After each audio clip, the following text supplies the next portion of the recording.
It's about 1,000 times faster than the Bozeman phone. So I uploaded videos, the horseradish video, chick chock. And in Bozeman, it takes a very long time. I'm done with my commentary on the cell service. We are live now on YouTube. We will be live in a moment on all 3 Facebook pages, and we will get going. We're going to start today in our life chumash, just to give you a heads up, on page 964, 965. So we're getting rolling here.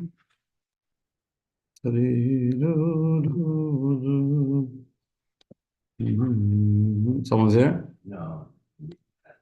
Good evening, Kayla Gittel. Good to see you. Beautiful crowd joining on Zoom. Beautiful, beautiful. Okay. We are live here. One more share, and we are ready to go.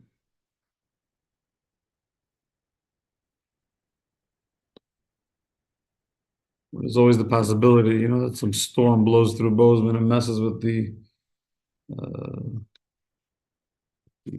internet, but so far so good. And you said 65? Page 965, yep. Good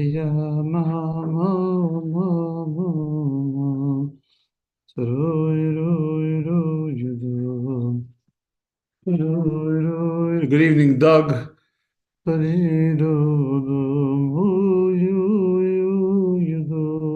Okay, we are done sharing for tonight, and now we are ready to go.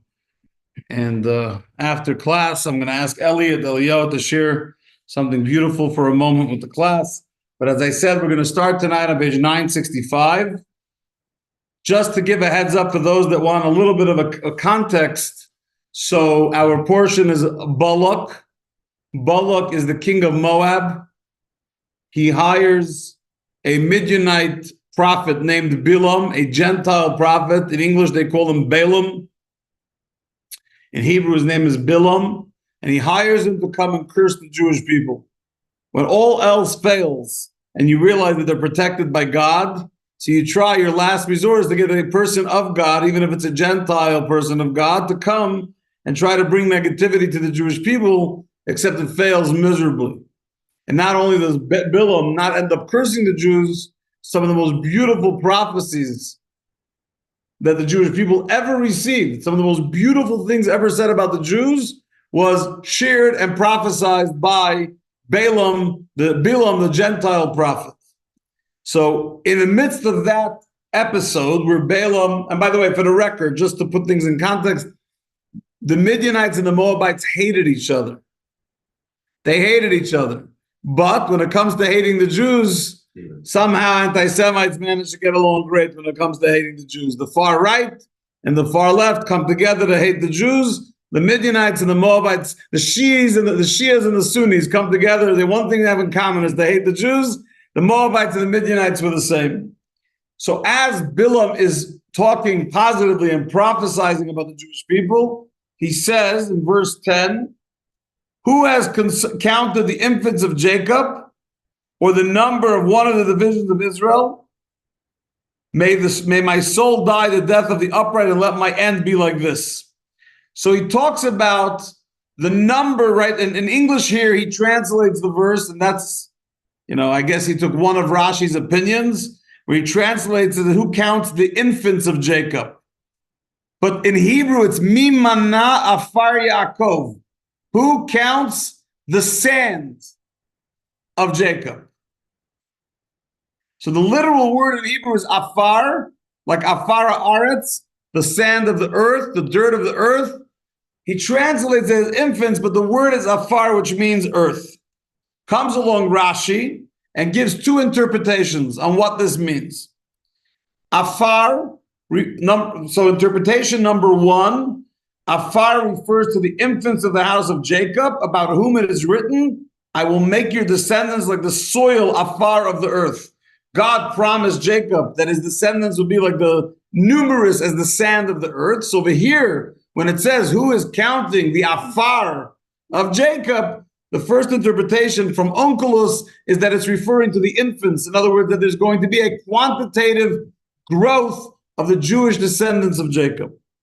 And Bilam is prophesizing that no matter how many times they try to exterminate the Jews, our numbers will still keep going. There'll still be Jewish babies, there'll still be Jewish descendants. Jacob will still have progeny that will continue to inspire and live on this world. That's the first interpretation of Rashi. Then comes another interpretation that Rashi quotes, and he says as follows: Afar Yaakov means the soil of Jacob, suggesting that the number of commandments they fulfill with soil, so the number of mitzvot that the Jewish people fulfill with soil are innumerable. You may not plow with an ox and a donkey together, right? You're prohibited from having your donkey and your ox work the earth together. That's working with soil. You have a mitzvah connected to soil. You should not sow your fields with a mixture of seeds, shatnas in the earth. From Leviticus, the ashes of the red heifer, you're using ashes, you're using, earthen-like and dirt-like. The soil of the sota, the wayward wife that you have to use in the mixture for the wayward wife, the sota, which we read about a few weeks ago, and others similars to these. So the first interpretation of Rashi is that Bilam is prophesying about the number of Jewish infants that will be born in the future. The second interpretation is that it's referring to the mitzvahs that are innumerable that the Jewish people fulfill with soil. It's a very nice concept. If you study Rashi inside, I just want to pull it up here for a moment. Verse 10. So right, by the way, if you ever want to see a beautiful poetry about the Jewish people, this is it. It's in this parsha. Yeah. So the first interpretation of Rashi refers to the descendants. The second interpretation refers to the mitzvahs that we fulfill with soil. There's a little bit of an issue with the language that Rashi utilizes. Rashi says that there's innumerable, right? In Hebrew, he says, Ein cheshbon, there's no number, innumerable, the mitzvahs that we do with soil. So a lot of the commentaries have a very basic question. What do you mean innumerable? Rashi gave 4 examples: the cow and the donkey, the ox and the donkey, the mixing of seeds in your plants, the sota, and the red heifer. First of all, what do you mean there's no number to the mitzvahs of soil? Even the mitzvahs in general, if you take all the mitzvahs of the Torah, there's only 613, which means there is a number. It's not innumerable. There's Taryag mitzvahs of Torah, 613. So what does Rashi mean that there's no number? And the commentaries, Rabbeinu Bachya, Imre Shefer, Devek Toy, Be'er Basa, a bunch of the commentaries ask that question. I'm sure they have their own good answers. I'm not going to share those answers now. What I will share with you, and everything I share going forward from now until the end of the class, is from a Farbrengen of the Rebbe from Parshas Balak, this week's Parsha, in 1966. The Rebbe says as follows: Rashi does not mean that there's no actual number to the mitzvahs, that it's actually literally innumerable, because obviously there is a number, but that the mitzvahs associated with soil are expansive. They affect many, many aspects of Jewish life and serve as guidance in the general service of God. So it's not innumerable quantitatively as much as it is innumerable and expansive qualitatively. So Rashi gives these 4 examples where you see that. First of all, you have a mitzvah like the prohibition of having a donkey and an ox plow together. Or the second one, which is the mitzvah of not planting seeds of different species in the ground together, shatnas of the plants. Both of those commandments are commandments that are not only accessible, but are practical every single time you plow and plant in your field, which means they may not be innumerable, but they're very, very actual in so many parts of life. Today, when you live, and so many people live in urban areas, maybe they don't feel it as much, but historically, and definitely in Montana, working the land is a day-to-day experience. So whether it's with planting and plowing, etc., or plowing and planting, or it's with the actual seeds, or it's by using your cow and your donkey and your ox. The point is, the Torah is emphasizing that the mitzvah associated with the soil is expansive and affects big parts of life. The second one, the next example is the red heifer ashes, which we read about in last week's Torah portion. That mitzvah lasted for generations. It started with Moses and went all the way into the temple era, right? And then there was always a jug of the ashes kept as a commemoration in the temple to purify people from when they become when they get in contact with a deceased person. And so it was expansive in the sense that it covered 1,000 years of Jewish history. They were, or more, they were utilizing the red heifer ashes, and so it was expansive in its own way. The sota, the woman who is accused by her husband she's accused of committing adultery, and there's a whole process that we study about, where she has to, in the beginning of Numbers, where she has to drink a certain water with God's name and with dirt from the Temple Mount, right? All that in order to ensure a healthy marriage. It actually has a long-term effect. It affects the entirety of their marriage. If everything goes well, their marriage for a very long time.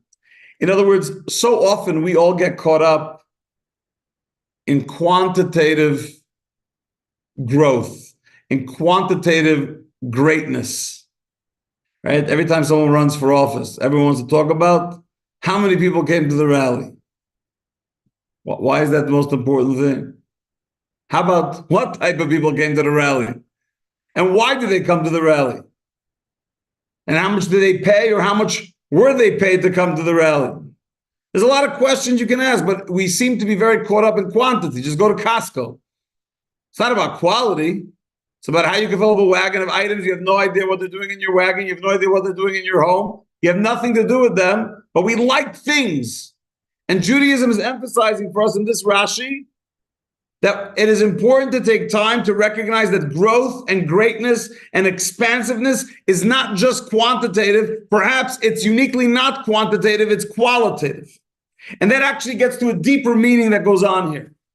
And what the Rebbe says is like this. There's two ways you do a mitzvah, two general approaches to doing a mitzvah. You could do a mitzvah because you understand its deep beauty. You understand the deep meaning in the mitzvah, the intellectual stimulation that it provides.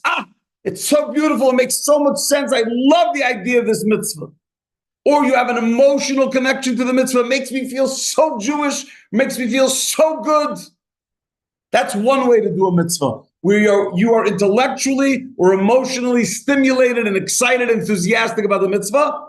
And then there's a second option of doing a mitzvah, which is you do it like a servant fulfilling what the master says. You're doing what God tells you to do, whether or not I feel or understand it at all. Preferably when I don't feel or understand, I'm doing it because I'm following a command, like in the Marine Corps. I'm just doing what they tell me. What's the biggest difference between the two approaches? When you do a mitzvah where it's all about your understanding and your emotional part of it, then it becomes limited. The experience becomes limited to your intellectual capacity and to your emotional stability. So you're in the mood, you're not in the mood. You do understand it. It's all about you. It becomes about your level of comprehension, your level of emotional intelligence, your EQ, and your emotional stability.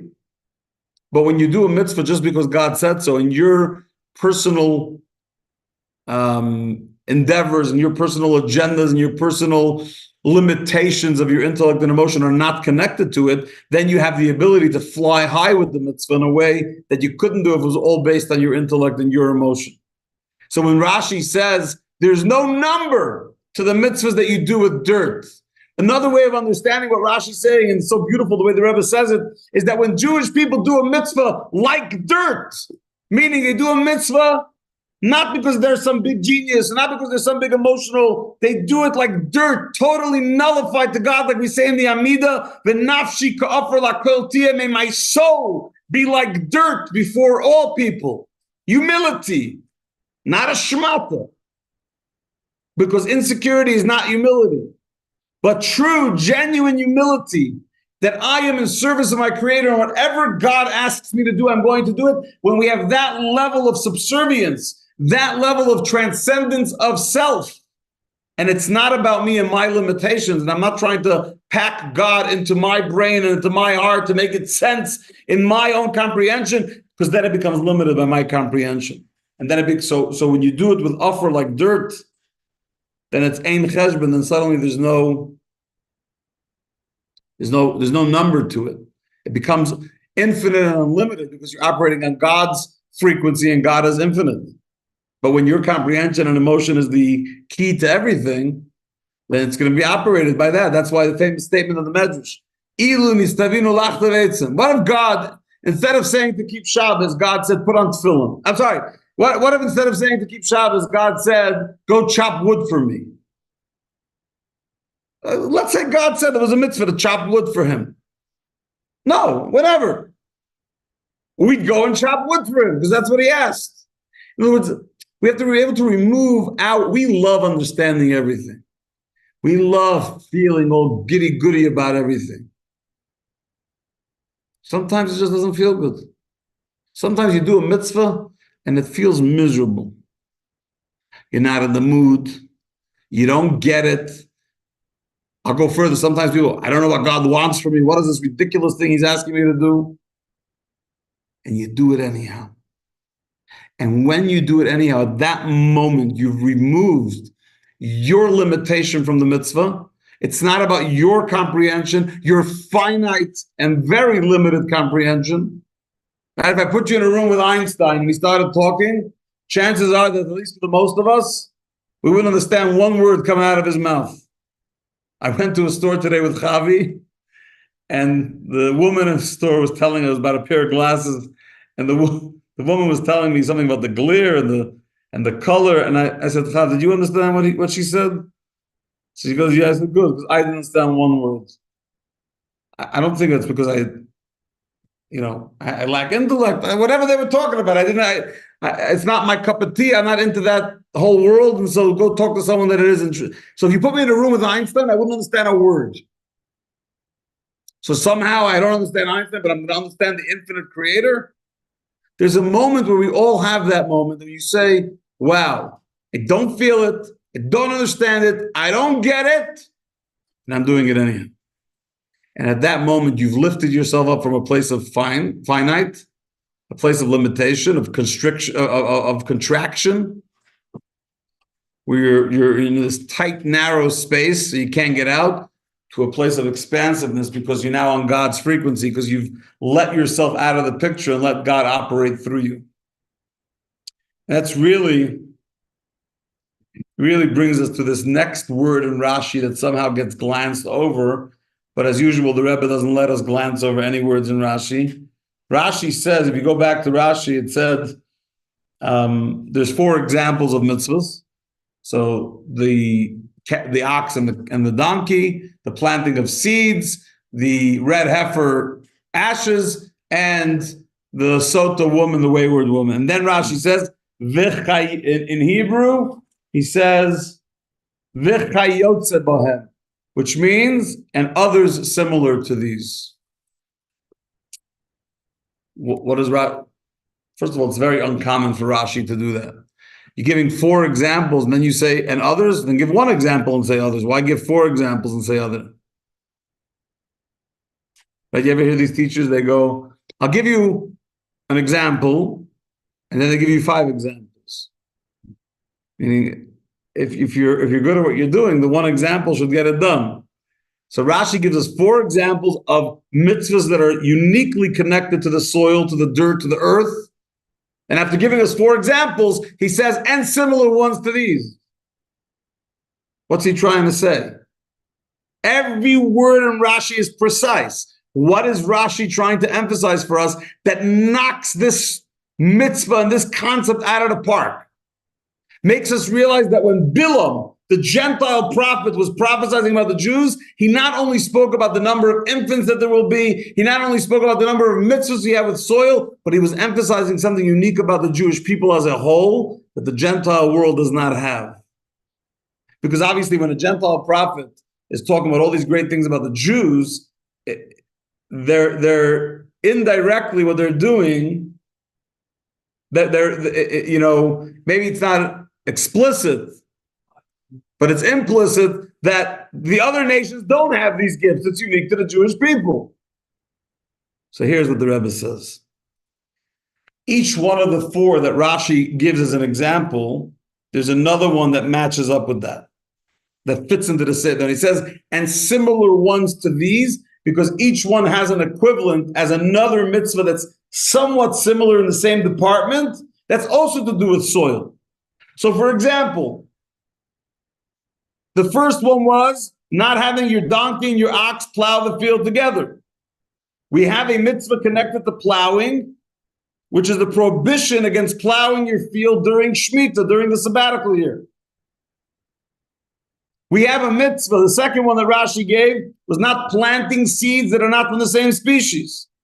Okay, we have another planting mitzvah with soil, which is not you're not allowed to plow. You're also not allowed to plant in your field during Shemitah, during the sabbatical year. The next example that Rashi gave was the red heifer, the ashes of the red heifer, which purify a person that became impure to a deceased person. We have another mitzvah that has to do not with the death of a human being, but has to do with the death of an animal.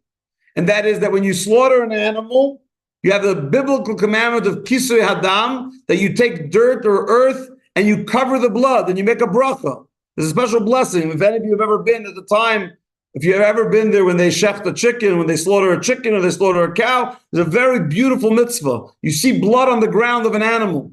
You see the life of the animal on the ground. Don't stand by idly while you're watching the blood of a creature, of one of God's creatures. Do yourself and humanity in the world a favor. Take some dirt, cover it, and then make the special bracha.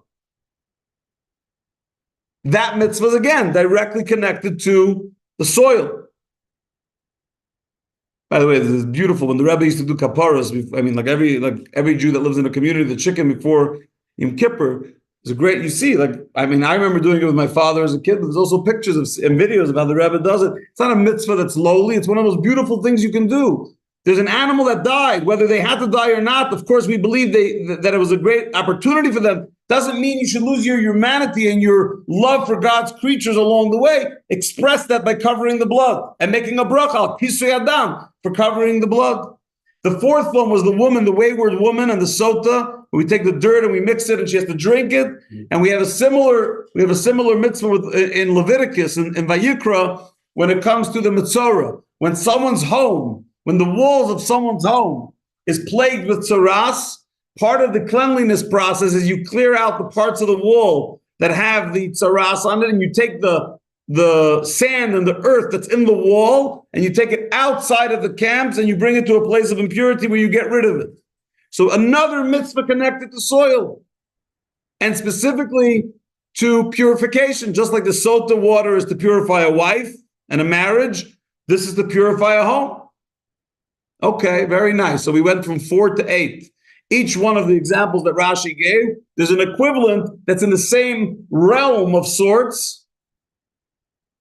Okay, what's missing from that? What is Rashi trying to emphasize? Which means, what was Bilam trying to emphasize when he mentioned this in his prophecy? And in this Farbrengen in 1966, the Rebbe said something that's mind-boggling, which you could only do if you have such a vast understanding of all aspects of the Torah, the homiletical and the practical and the mystical and the interpretive, all the various aspects of the Torah. Says in the previous verse, Bilam is talking about the uniqueness of the Jewish people as opposed to the Gentiles, to the non-Jewish nations, and he says, it is a nation that will dwell alone and will not be reckoned with the nations. We run, no matter how much we try, the Jewish people are always going to be on their own. And if the last 2 years haven't proven that in all its glory, that we are alone, it's always been that way. And when you think about that there's something unique about the Jewish people, that they're always alone. So the next thing that Bilam says right after that is, look how many mitzvahs they have with their soil. right? Now, according to the way we just understood it, there's at least 8 of them, right? There's 8 mitzvahs that we just enumerated as it relates to soil. How many laws are there for the Gentiles? 7. So Bilam is telling his friends, guys, the Jewish people have 8 commandments just with dirt. We have 7 total. The entire commandments for all the 7 universal laws of Noah, which are vital for every Gentile in the world, to be a Noahide, to follow the 7 Noahide laws, but there's 7. The Jews have 8 just with their dirt. And by saying so, he was emphasizing again, as a Gentile prophet, for the world to know for all eternity.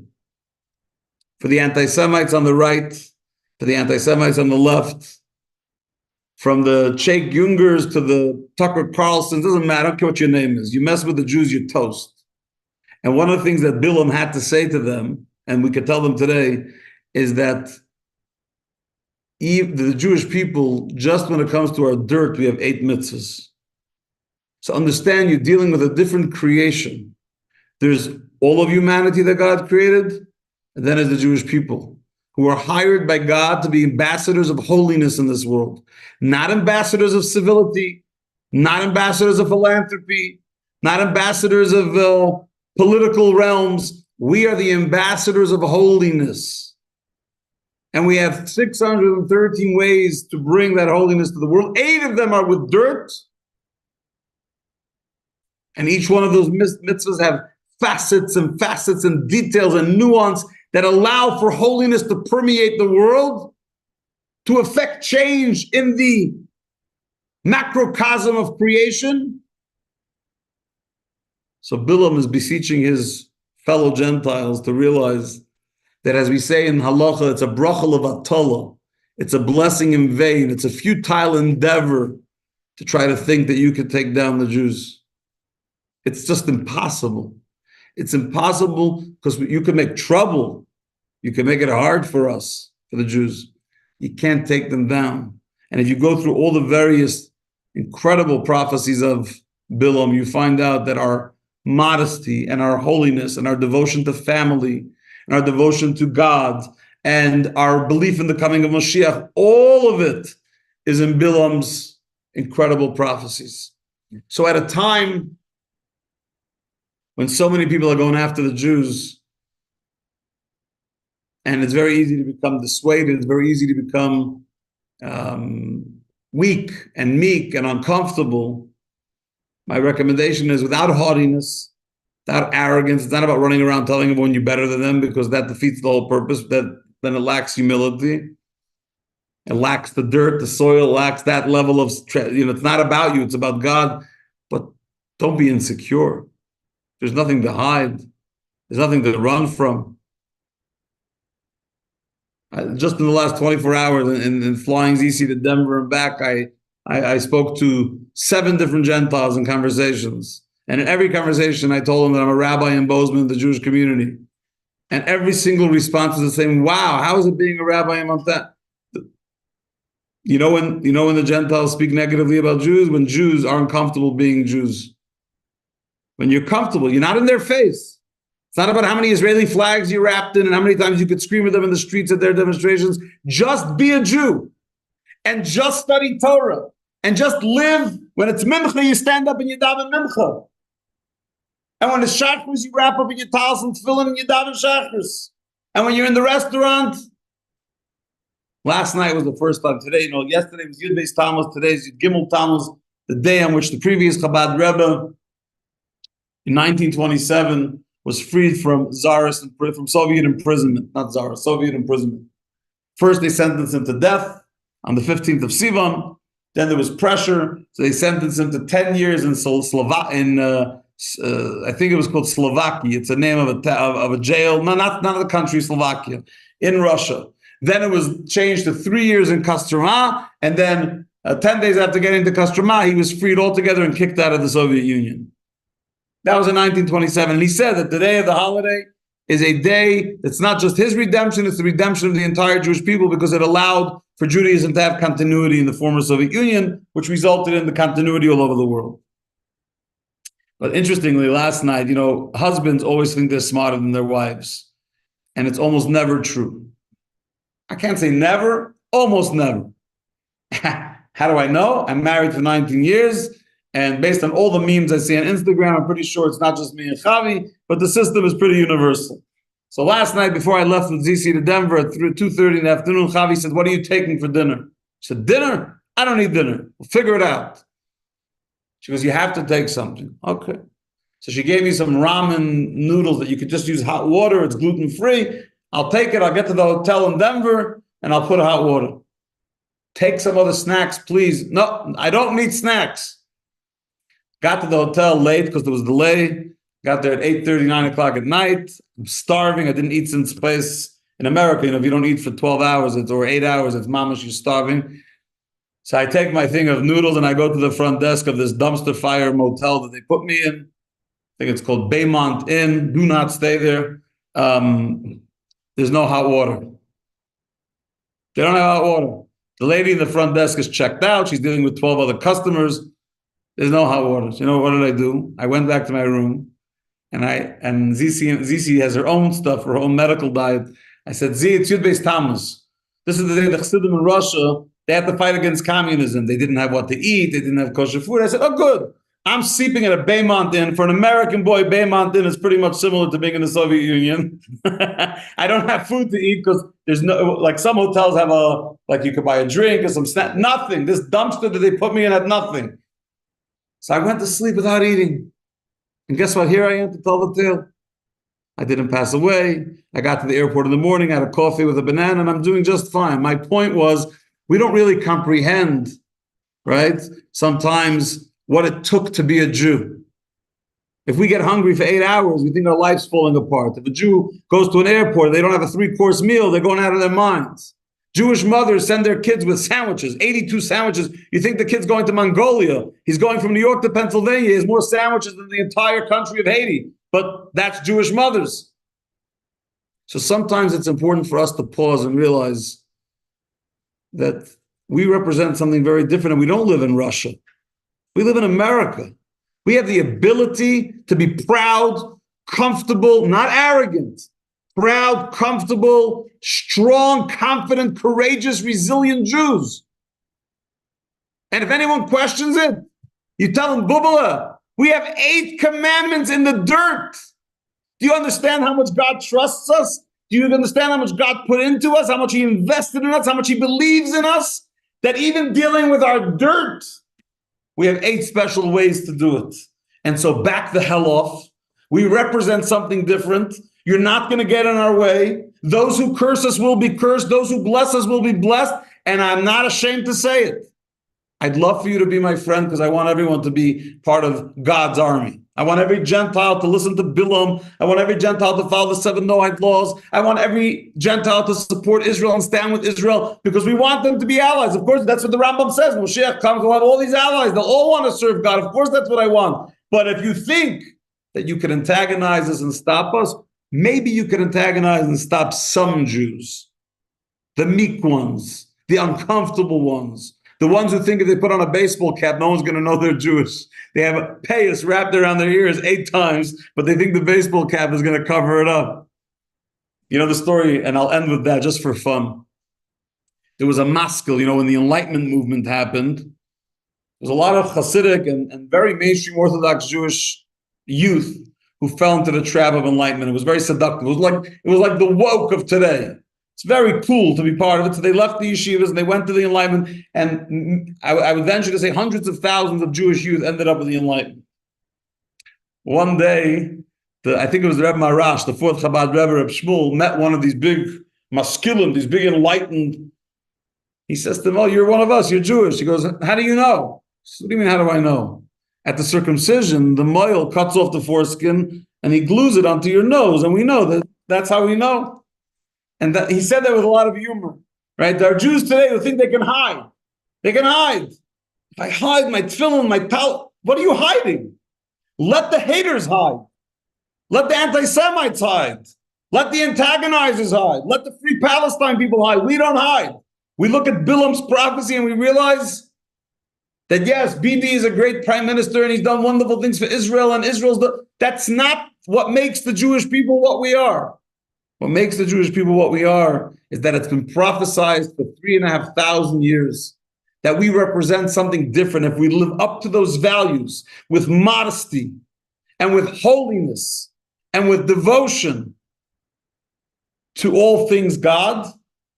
There's nothing in the world that can ever stop us. And in case you weren't sure, remind the haters that it was a Gentile, anti-Semitic, Midianite prophet, along with his cohorts in the Moabite mob, who thought they could take down the Jews, and they ended up giving us their greatest blessing. So yes, Tucker and all your ilk, Candace, all the anti-Semites out there who are busy espousing blood libels, bubalach, we will be here to tell the end of the tale. You will be dumped in the dumpster fire of history with all the other relics like you. And Klal Yisrael will keep rocking and rolling as prophesied by Bilam. And it's our job as Jews to do our part to live with holiness, to live with happiness, and to live with stolz, confidence, courage, and resilience. We are made of the greatest stuff on earth with 8 mitzvahs just for the dirt alone. Have a rocking week. Have a wonderful rest of the week. And we'll see you back here. You know, actually, there's a chance that next week class will be on Thursday. So stay tuned to your email, and I'll keep you posted. But it may happen on Thursday instead of Wednesday. Sei gesund, be well, be strong, be confident, be resilient. And so the Allegheny Pfeifen, and I can't translate that, so we'll get to that at a different time.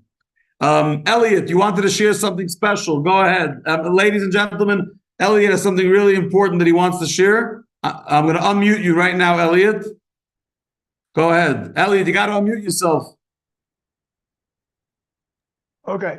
Go ahead. Yeah, 2 minutes. Go ahead. I think it's important to mark things like what I'm going to tell you. I live here in Billings on a busy road, and yesterday I was making a turnaround on that road, and I misjudged an oncoming truck, and it hit me in the back end of my car. But I was spared. And in our Torah sessions on Wednesday evenings, we talk a lot about how God intervenes. And this could have been a fatal accident. And I feel very blessed, and I'm very grateful. That's very beautiful, Elliot. I just want to say, you know, if I could take the liberty to say what the Rebbe would say, Yeah. If someone shared this with the Rebbe would unquestionably say that if God spared your life and gave you such an incredible miracle, because that's what it is, it's a miracle. When you get hit by a truck on the roads of Montana and you're sitting at class the next night, that is a miracle. The Rebbe would say that means God really thinks you belong here, and there's a lot more for you to accomplish in this world. And so my blessing to you is that you should utilize from now till 120 every single day and every single hour that God gave you to be a benefit and bring meaning and holiness to the world. And Hashem should continue to protect you and bring you continued blessing. That's beautiful. Thank you. Have a good night, everyone. Great to see everyone. Sei gesund. We should all have miracles.